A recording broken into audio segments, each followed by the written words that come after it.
It is meaty to do. Now, I have no political ambitions beyond St. Paul. Okay. I just wanted to do it because I care about St. Paul and the direction is in. It's going through a nosedive and somebody's got to pull it up. Yeah, well, you know, and I know all candidates make promises, and who knows what happens, but it's good to know that this St. Paul is it, you know, and you're going to put in your time, and then, you know, whatever happens after that. Well, we have a phone call. So caller, do you have a comment or a question? All right, I'm not hearing the caller out here. And you know what? We may be having problems with that today. I forgot all about that. The sound in the studio. Yeah, we're not hearing it in the studio. Caller, are you there? Okay, turn it up a little bit more. We're hearing you a little bit. Okay, we'll try to go with that. We're having problems, but we can hear you a little bit.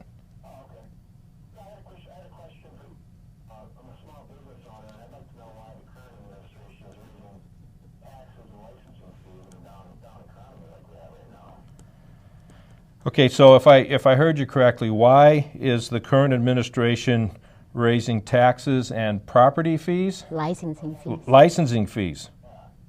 Okay. Yes. Yeah. That's a good question. What's going on there? Well, I suspect it has a lot to do with the budget that we're facing. We're looking at $44.5 million in a budget deficit when we already increased revenues $120 million a year. When the current mayor took office in 2005, the adopted budget was $500 million. Okay. Okay, rounded down to $500 million. Okay. And the current 2009 adopted budget is $620 million. That is a 25% increase in revenues being taken in, yet we still have a deficit. And I think that the licensing fees and the assessments are just to make up for, in order to collect the money that the mayor wants to spend. It's kind of sad that we feel that we have to spend that much money when in 2005, that same budget, $500 million, was plenty for Randy Kelly to run the business with. But yet $620 million is not enough to run the current administration with. Well, and are they getting anything more for that $120 million, or is it pretty much just salary increases, or what? I imagine there were some salary increases, but then I also see some staff increases that are maybe a little bit onerous.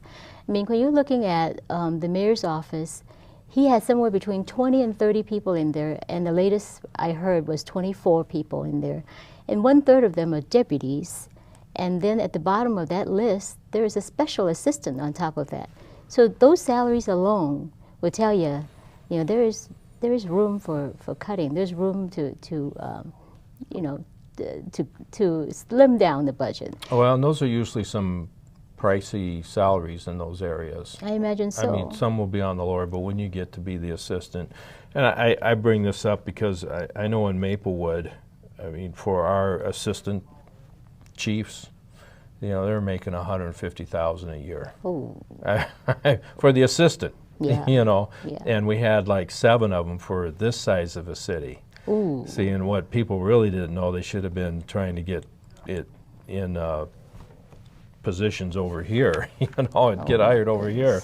Oh my goodness. It's just a mess. And then we had a new administration come in, and they rearranged things and got the salaries more reasonable, in line with what other cities were doing. And then a new administration came in, and they're changing all that back now, and they're just spending like crazy, in this tough economic time. So what do you know if they're saying anything as to why they need to justify these increases, these taxes and licensing fees? Well, I think the mayor is running around the whole state telling everybody the governor's at fault, that he's not getting enough LGA.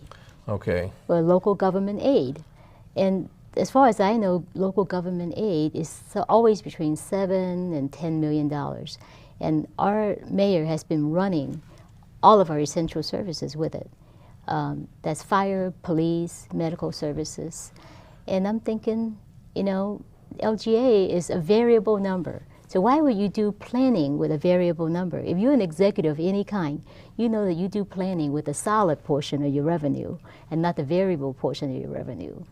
I mean, that's standard practice. Isn't that right? I'm in the business community, and that's what you're supposed to do unless there's political reasons. Yes. Unless you're playing a political game. And why would you roll your dice with your citizens, right? Because the top priority for us to provide is their safety, right, and their security.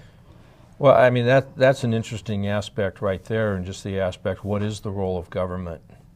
What are they supposed to do?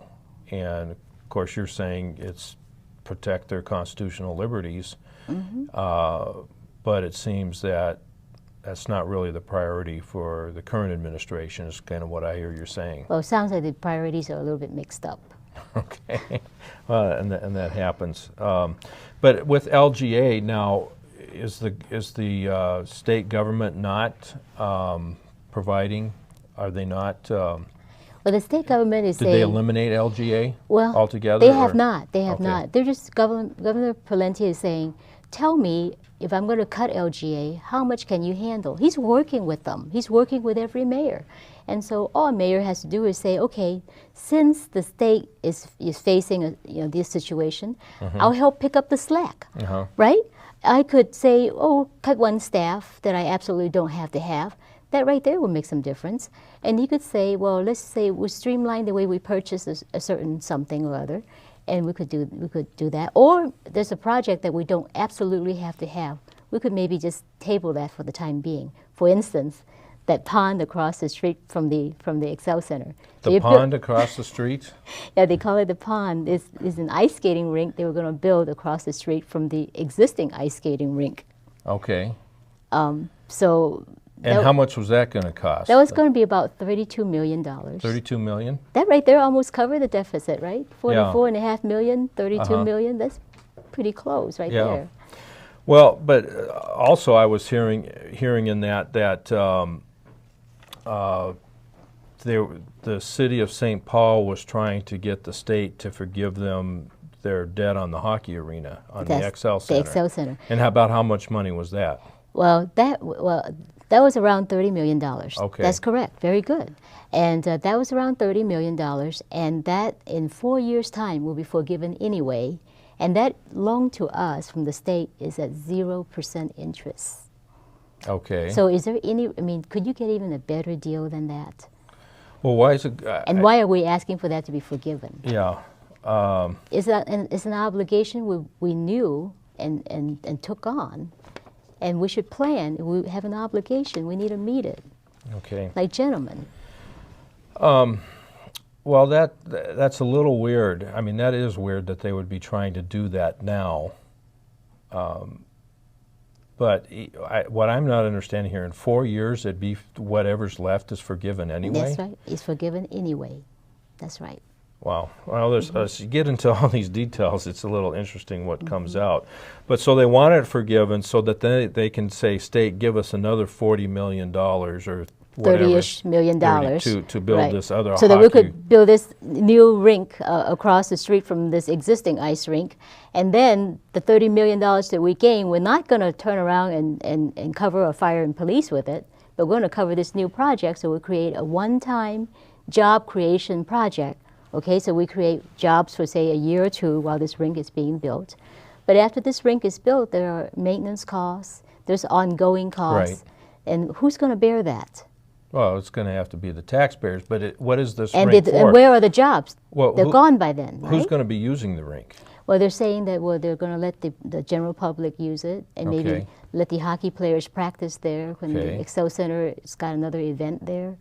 But then there how much seating is it going to have? I mean, can it be used for other public events or? That's not clear. That's not clear. Okay, because that's pretty expensive because they're not anywhere going to cover their expenses for just ice time. That's exactly it. And for plus, that much how many rinks do we have in Minnesota? How many rinks do we have in the vicinity of St. Paul? Well, and as far as I'm concerned, it doesn't matter how many rinks they have as long as they're self-sustaining. That's right. They have to be self-sustaining. Very good.